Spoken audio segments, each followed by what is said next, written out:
I found that nothing in life is worthwhile unless you take risks. Nothing. Nelson Mandela said, "There is no passion to be found playing small and settling for a life that's less than the one you're capable of living." Now, I'm sure in your experiences in school and applying to college and picking your major and deciding what you want to do with life, I'm sure people have told you to make sure you have something to fall back on. Make sure you got something to fall back on, honey. But I never understood that concept, having something to fall back on. If I'm going to fall, I don't want to fall back on anything. I want to fall forward. I figure at least this way I'll see what I'm going to hit. Without consistency, you'll never finish. So do what you feel passionate about. Take chances. Don't be afraid to fail. There's an old IQ test was 9 dots, and you had to draw 5 lines with a pencil within these 9 dots without lifting the pencil. The only way to do it was to go outside the box. Don't be afraid to think outside the box. Don't be afraid to fail big, to dream big. But remember, dreams without goals are just dreams.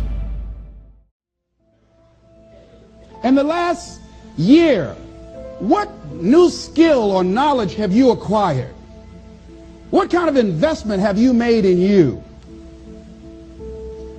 So I'm saying that as you begin to look at where you want to go, if you want to make it today, and things are changing so fast you have to literally run to stand still, I'm saying that you've got to make some conscious effort to begin to work to develop you. Here's something else. Most people are not living their dreams because of fear, ladies and gentlemen. Fear, limited vision, and lack of self-esteem is what keep most people doing things they don't want to do.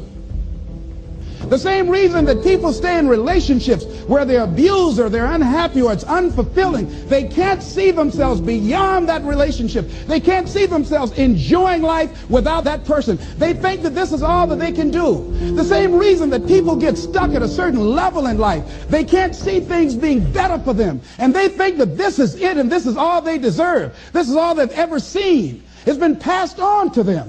And they think that this is it for them.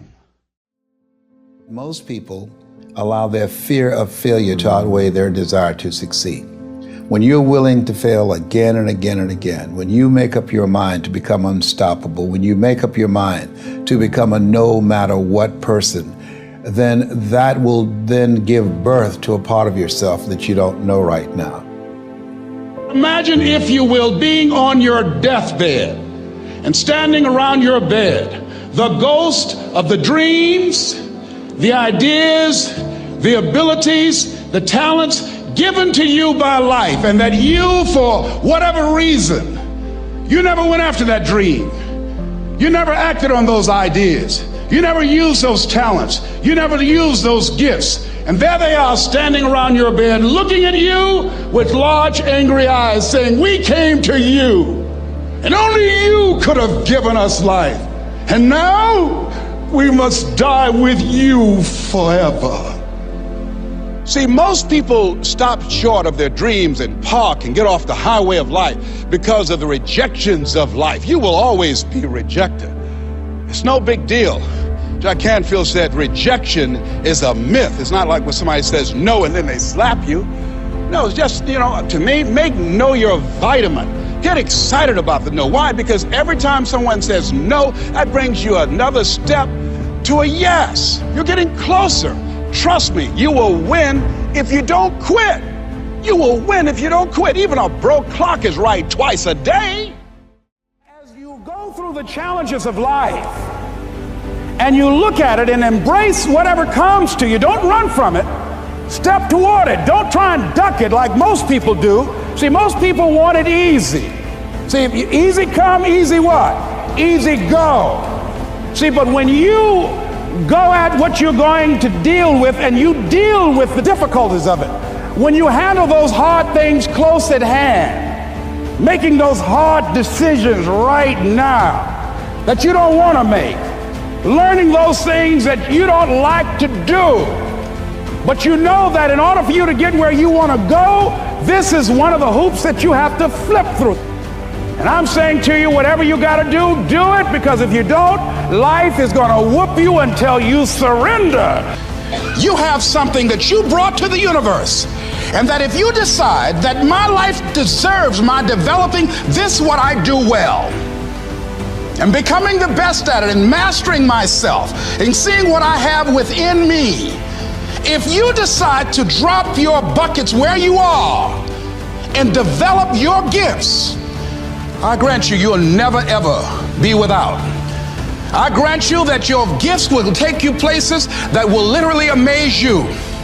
I grant you that if you begin to work to develop your gifts, you'll develop a strong sense of happiness. You'll get a larger vision of yourself, because part of beginning to get a larger vision of yourself, all of us need some area of our lives where we can have a feeling of competence. That people know when they think about this area, that's something you do. That you eat and sleep that. And that you do that. You do that. 99% of people are not willing to do what it takes to make their dreams come true. The Marines have a saying, everybody wants to go to heaven, but nobody wants to die. The center of bringing any dream into fruition is self-discipline. You know, something as simple as food and eating, it's not about your body as much as it is about your mind. It's getting command of your mind to be able to choose actions that are in your own best interest. Every day we are choosing that's not in our own best interest. So if the world is attacking you and the world wants to fight you and the world's trying to hold you down, so you're gonna kick yourself in the balls? So you're gonna stop yourself from getting what you dream. And I think the word discipline has kind of gotten a bad name. We think about it in terms of punishment.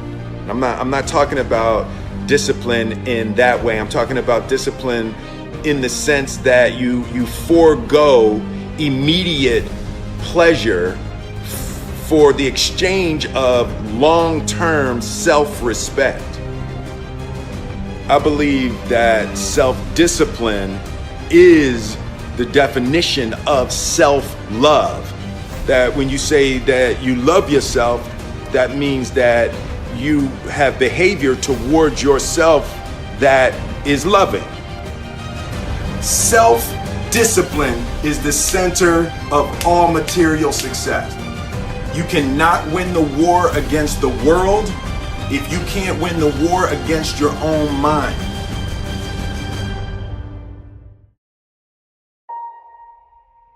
Self-love is when you say to yourself, oh man, look, I know you and that girl got a real connection.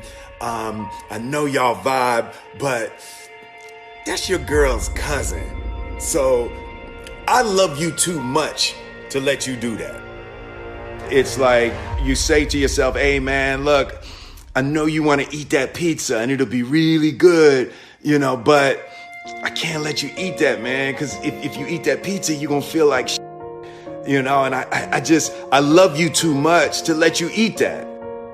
Self-love is, hey, look, I know you got a test on Monday, you know, and I know you really want to go out with your friends. It's Saturday night, you want to go out, but if you fail that test, you're not going to feel good about yourself. You know, I love you too much to let you go out tonight. Self-discipline is self-love. If you want to be happy, you have to love yourself, which means you have to discipline your behavior. The road to sustained happiness is through disciplining your behavior. We tend to base our self-esteem on what other people think.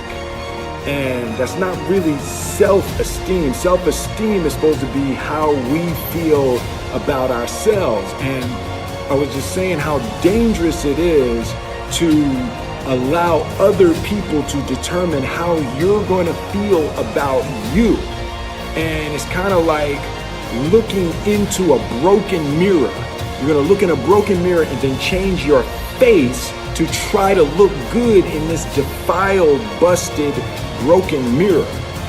And it just, other people's opinions is a really way to determine how we feel about ourselves.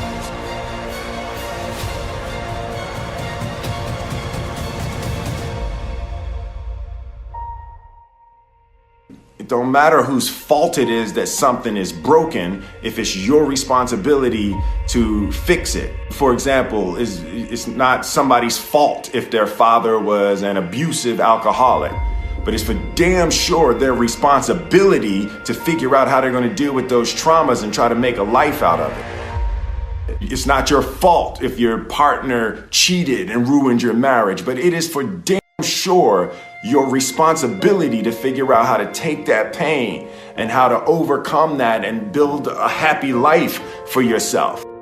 Fault and responsibility do not go together. It sucks, but they don't. When something is somebody's fault, we want them to suffer. We want them punished. We want them to pay. We want it to be their responsibility to fix it, but that's not how it works, especially when it's your heart.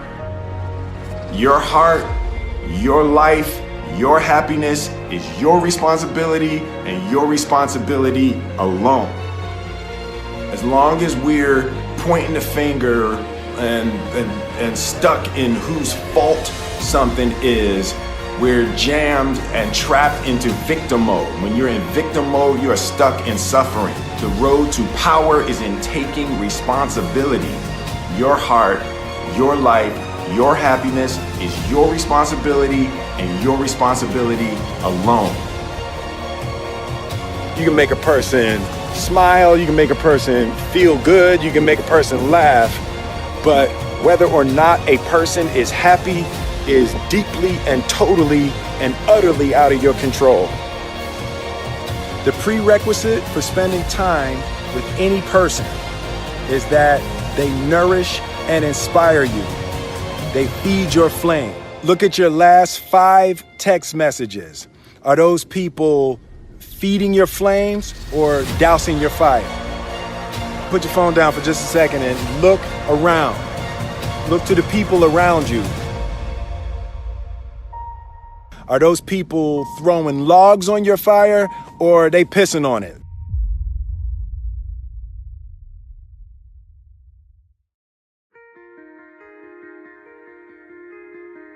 I want my life, I want my work, my family, I want it to mean something. And it's like, if you are not making someone else's life better, then you're wasting your time.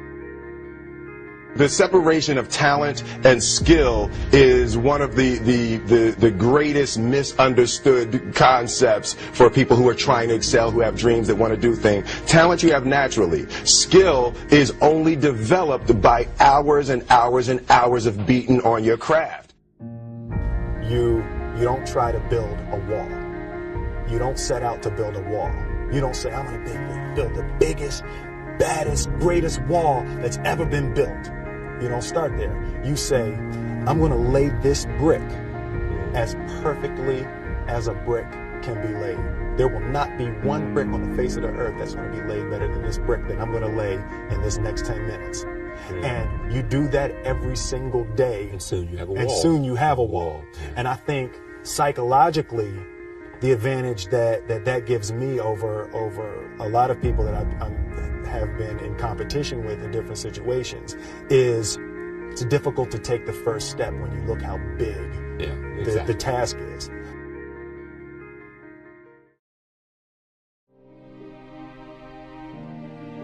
The definition of who I am is very clear to me, and it also redefines who I want to be, in that I know for a fact that I'm stronger than I thought I was. You know, you can't help but ask yourself the question, what would I do if I was in Muhammad Ali's shoes? I'm motivated by fear. I hate being scared to do something. And I think what developed in my early days was the attitude that I started attacking things that I was scared of. Why were you scared in your bed the night before? What do you need that fear for? Just don't go. Why are you scared in your bed 16 hours before you jump? Why are you scared in the car? Why could you not enjoy breakfast? Fear is fear of what? You're nowhere even near the airplane. Everything up to the stepping out, there's actually no reason to be scared. It only just ruins your day. You don't have to jump. And then in that moment, all of a sudden, where you should be terrified is the most blissful experience of your life. And God placed the best things in life on the other side of terror.